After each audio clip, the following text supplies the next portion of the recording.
again, everyone. Welcome back. Today we've got one of the more exciting, more interesting lessons of the semester. So there was an article up on ReggieNet about Kenneth Burke, Barry Brummett, the invasion of the body snatchers, all this like really cool stuff, at least cool as far as I'm concerned. So we're going to talk about that today, and we're going to consider how these pieces of multimedia, movies, TV shows, music, video games, how those have rhetorical value, and how we can consider the ways in which they create meaning, and also how we can use those in our Unit 3 websites that we're working on right now. So that's what we're going to be talking about today. I've got some fun, interesting clips to show to talk about some of the theory behind this article. And again, this is just useful stuff to think about with your websites. You can easily integrate clips from these pieces of media.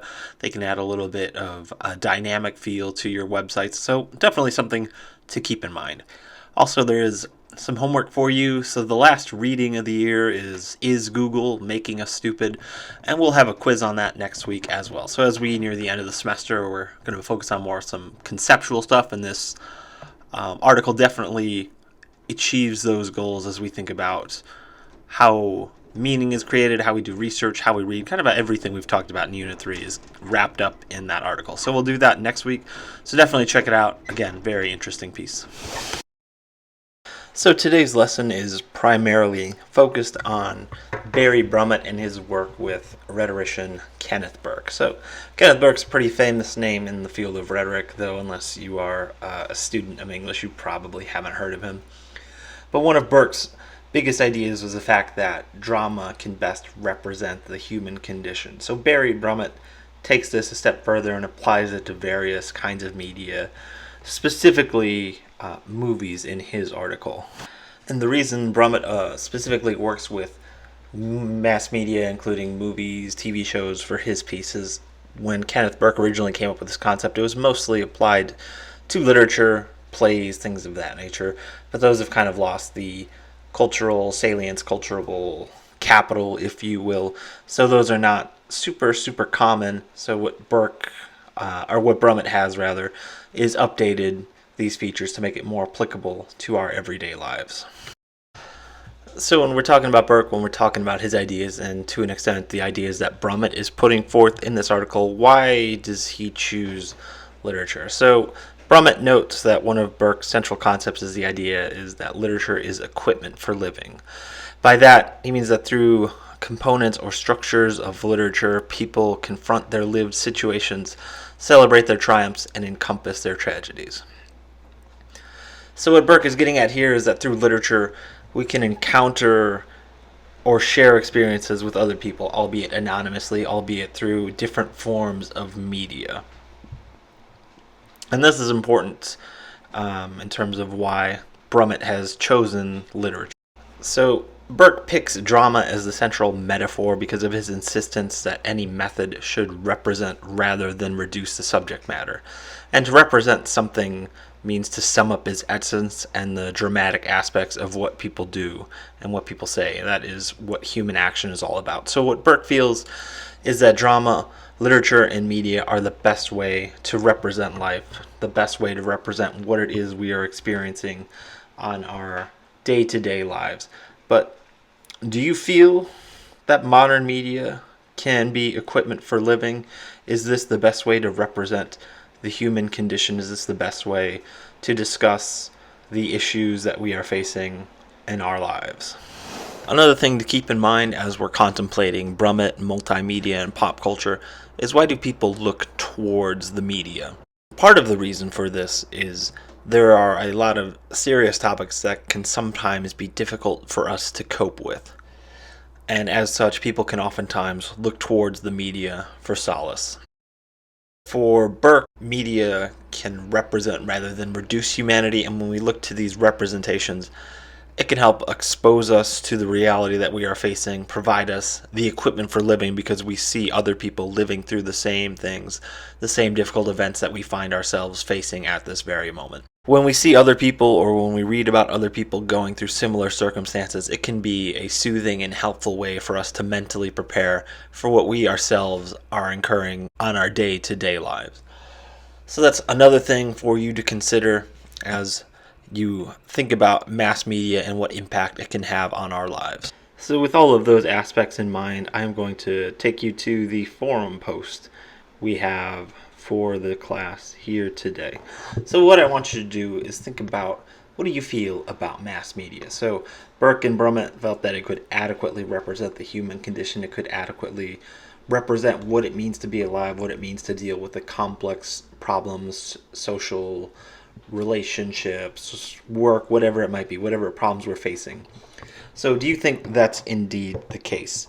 Have you ever felt a strong relationship or felt like a piece of media represents what it means to be in your life?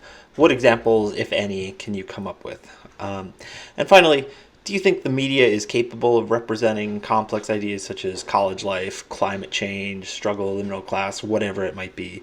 Or are these always going to come off as like contrived, or like they're just kind of exploiting pathos for an emotional reaction? So that's a forum post I have for you. Consider that. Write 200, 250 words on that.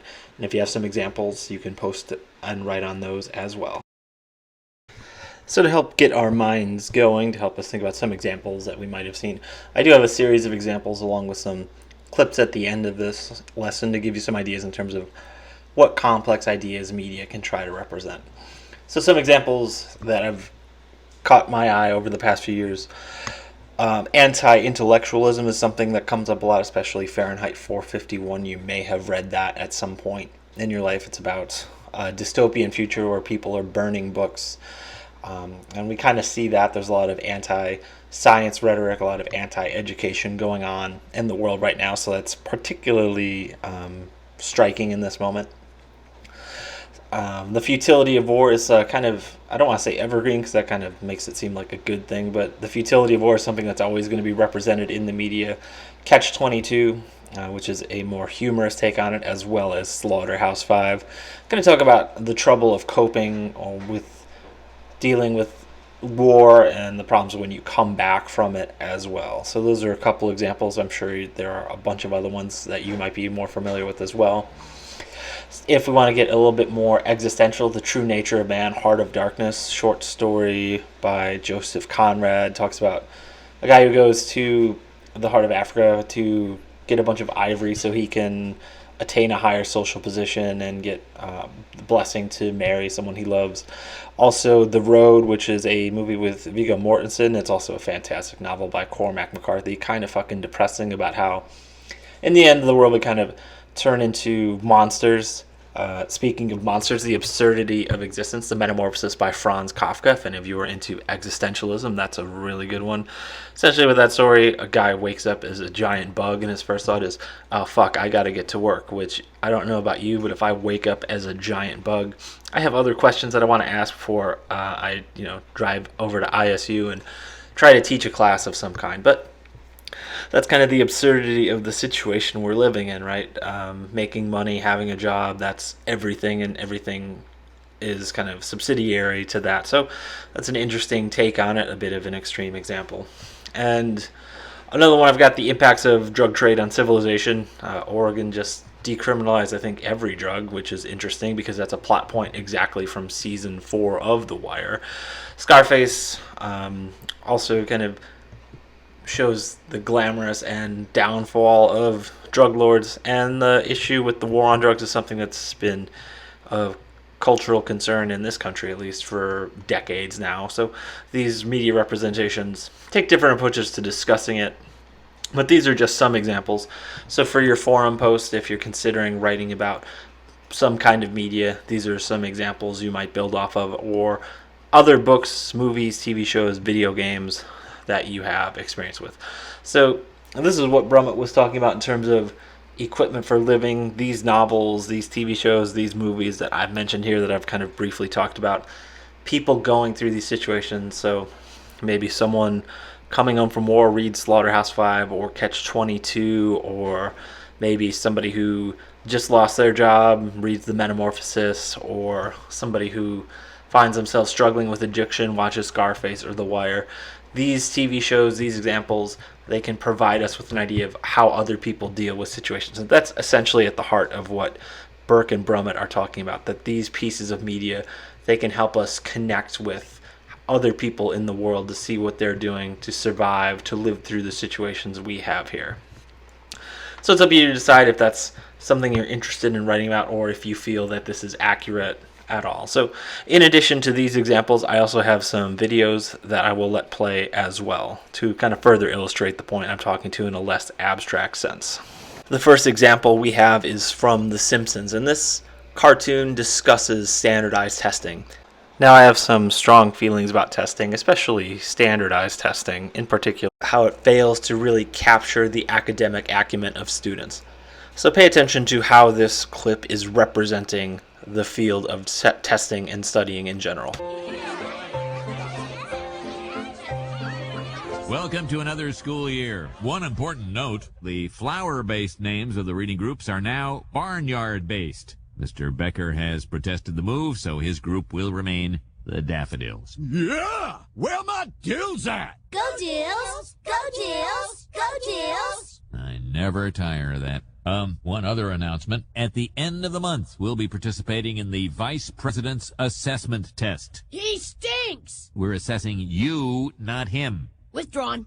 The BPAT is part of the federal government's No Child Left Alone Act. It'll be a rewarding day of pencil sharpening and eyes on your own paper keeping. Cut the horse bull, Seymour. Your scores on this test will determine how much money this suck shack gets for years to come. So we will spend every moment of the next 2 weeks drilling the questions and answers into your soft little skulls. Shy is too gregarious, as he's full is too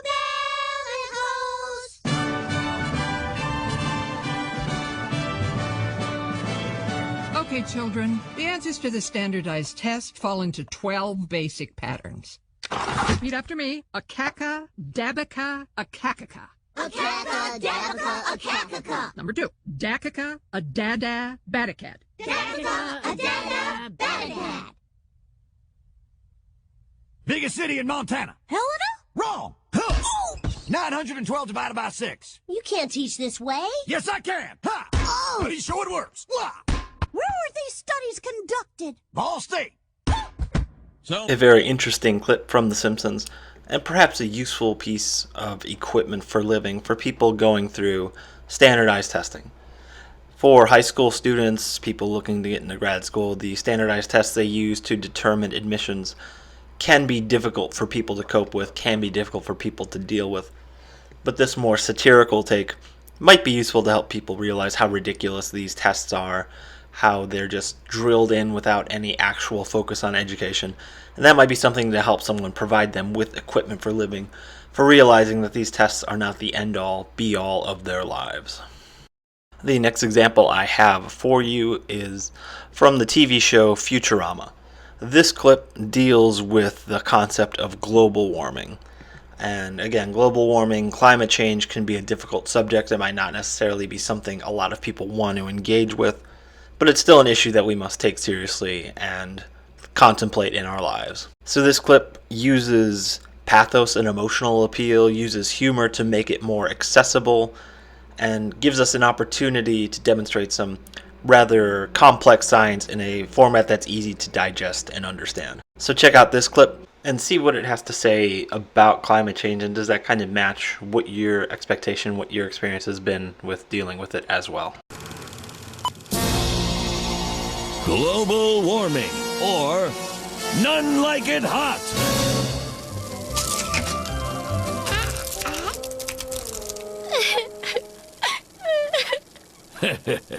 You're probably wondering why your ice cream went away. Well, Susie, the culprit isn't foreigners, it's global warming. Global Wapu? Yeah.